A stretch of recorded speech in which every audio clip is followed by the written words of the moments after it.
In the name of God, the most gracious, the most merciful, the person named Diaa Alawady wrote that the human body's natural state is health and integrity. That's point number one. The human body's natural state, its original state, is health and integrity. And it will remain in this state as long as there are no violent external inputs or influences. Therefore, complete fasting from any inputs fully achieves this state, which inevitably ends when the fast is broken with the very first input. If you could maintain this state, you would be in the state of a body that never gets sick.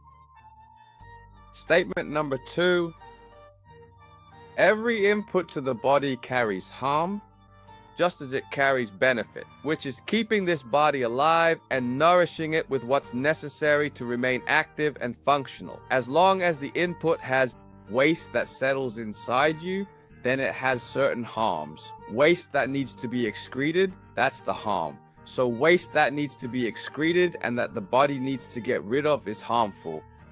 So any food you eat, this food carries harm, just as it carries benefit, which is keeping this body alive or its growth in the case of children.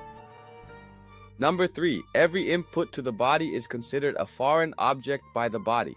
Consequently, the human body has a reaction. This reaction is one of 3 things, either an immune allergic one, which follows lymphatic pathways, or central nervous, which they call the gut-brain axis, or hormonal glandular. What kind of hormonal? Glandular, meaning peripheral, intestinal, or central pituitary. Pay attention, hormonal glandular has 2 parts. Peripheral intestinal, which includes insulin, glucagon, serotonin, and gastrin. These are intestinal hormones. Or central pituitary, which works from the pituitary down to the adrenal gland. Statement number 4. The body's daily, repeated, and continuous struggle in dealing with hard-to-digest inputs, which leads to blockages and obstructions. Repeated intestinal blockages, even if incomplete, that's the first thing. So hard-to-digest inputs and repeated intestinal blockages, even if incomplete, or harmful waste from incomplete digestion, or inputs carrying stimulants for the nervous system, the hormonal system, and the allergic immune system, or inputs carrying explicit toxins, antibiotic residues, residues of fertilizers, stimulants, chemicals, and nitrogen fertilizers, pesticide residues, which we call what? Pesticide residues. What does that really mean for us?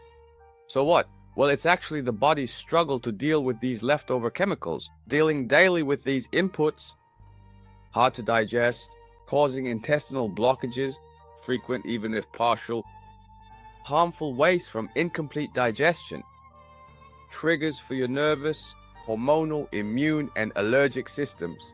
That's 3, or explicit toxins like antibiotic residues, residues of fertilizers, stimulants, colorants, chemicals, and fertilizers, pesticide residues. Statement number 5. This struggle manifests as constant pressure on a body that's constantly resisting, leading to frequent physical and psychological symptoms. Interconnected yet not obviously connected to each other, which is why they're called syndromes. The lack of clear causality in these links led to vague and unclear diagnoses. Suffering grows as these symptoms shift and drift due to interactions between ingested chemicals from ingested toxins, alongside accompanying medications. Again, so the struggle intensifies, the symptoms shift and drift due to interactions between ingested chemicals from harmful toxins in food, along with the use of accompanying medications leading to worsening symptoms. What I mean is the randomness of it. What does random occurrence mean? It means you're poisoned by something and you took medicine for a symptom you don't even have. So the blood pressure pill interacted with the toxin and caused a reaction, the drug-drug interaction, while you're completely clueless. This leads to worsening symptoms and a mix of symptoms and diseases that fall into specific groups. Like this group here is fibromyalgia, fibromyalgia from the rheumatologist. Then here's the blood pressure group, and here's the diabetes group. And here's the immune diseases group. And here's the cancer group. That's how the classification goes. So it's randomness combined with massive numbers of number 6. Regardless of the symptom or disease name, it must be accompanied by a chronic disorder. And that's one of the conditions in the digestive system. Even if the complaints first started during childhood, with the presence of acid inhibitors that were released on the market, meaning for about 20 years since 2005, the PPI market was launched, starting with Controloc, the Godfather, and everything that followed. It shouldn't be ignored. And with the progression of the disease and the emergence of cancers, we must not overlook the role of acid inhibitors in the appearance of these symptoms. Number 7, the cycle of treating what is not the actual cause. Chest stabs, blurred vision, dry mouth, kidney pain, frequent urination, and attributing them to a hiatal hernia, high cholesterol, high triglycerides, or the presence of uric acid to these agreed upon myths. I like to call them agreed upon myths because we are the dissenters. We are the dissenters. We are the clever ones, the followers of Ali al-Zaybak.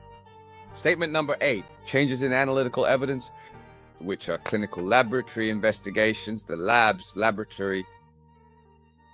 Changes in analytical evidence and laboratory developments, the findings, that is. It indicates a change in the body's strategy under chronic stress and provocation. And there is no definitive evidence that it's the cause of the accompanying symptoms or changes. The cause is that which, when removed, ends the problem or the symptom. So again, changes in analytical evidence and laboratory developments like high blood sugar, urea, creatinine, or uric acid indicate a change in the body's strategy under chronic stress and provocation. And there is no definitive evidence that is the cause of the accompanying symptoms or changes. The cause, for your information, is that which, when removed, ends the phenomenon, the problem, or the symptom. The insulin I take, yet the sugar rises. This means the sugar isn't high because of an insulin deficiency. Again, the insulin I take to lower the sugar, but the sugar doesn't drop, it rises. So the sugar wasn't high because of low insulin, period.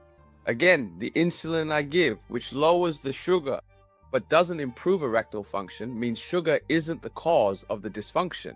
The reflux from a hiatal hernia, the hernia was treated, yet the reflux remains the same. Reflux due to bacteria, we took the medicine for the bacteria, but the reflux is still there.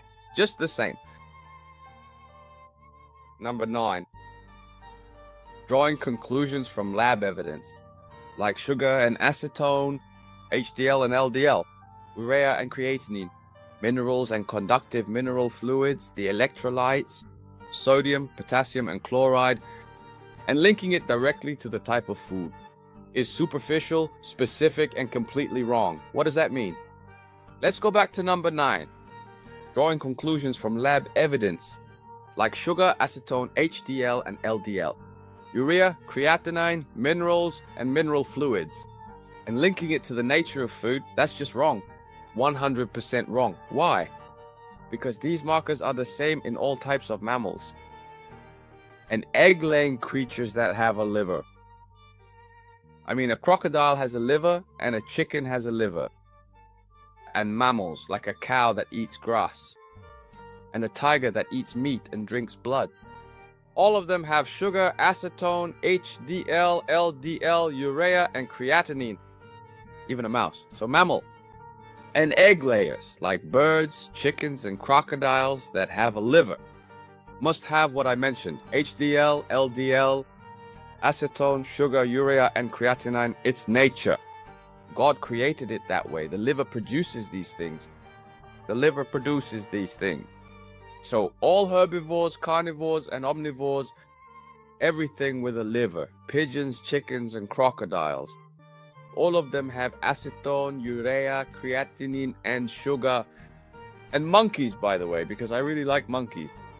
The rise and fall of these values from their usual levels is fundamentally linked to changes in the body state, neurological, hormonal, immunological, or allergic, regardless of the type of intake. So this means it's not that sugary food raised the sugar or protein-rich food raised the uric acid. Wrong.